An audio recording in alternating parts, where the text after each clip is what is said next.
waxaanu idin leenahay dadkaas oo dhan idinkaas maanta idin yimaadeen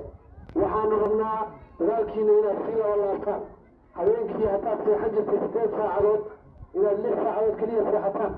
haddii waqti badan maamooyinka waxaan ka codsanayaa loo diri jiray shaqooyinka in laga khafiifiyo shaqooyinka haddii waylayaashaani ay wareegi jireen in maalmahaas ka haray imtixaanka ay diyaargaroobaan sababtoo ah waxaa idinku dhaaranaya waxaad u tihiin wax la daawado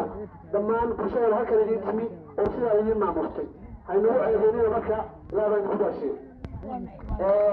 waxaan idin leeyahay dhammaantiin aad baa umahadsan tihiin dhammaan waxaan leeyahay deegaanka waxaa ka socda horumar badan waxaan dabcan arrimo badan baa la wadaa arrimo badan baa socda oo horumar ah arrimahaas oo dhan waxaan u dayn doonaa guddoomiyaha deegaanka ayaa ka warrami doona laakiin runtii waxaan rabnaa dadku waxay wax ku yihiin in wax laysla qabto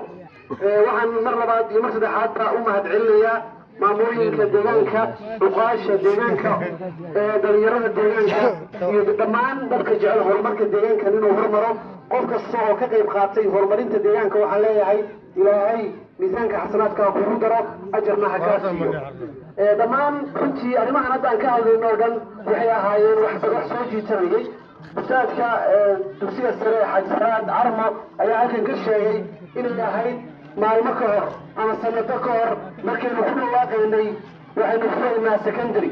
dad bay waxay la ahayd rio dad bay waxay la ahayd inay waxaan aysan dhici karin laakiin alxamdulilah way dhacday wayna fushay maanta waxay ahaan lahaayeen haddii aanay cilal yar imaan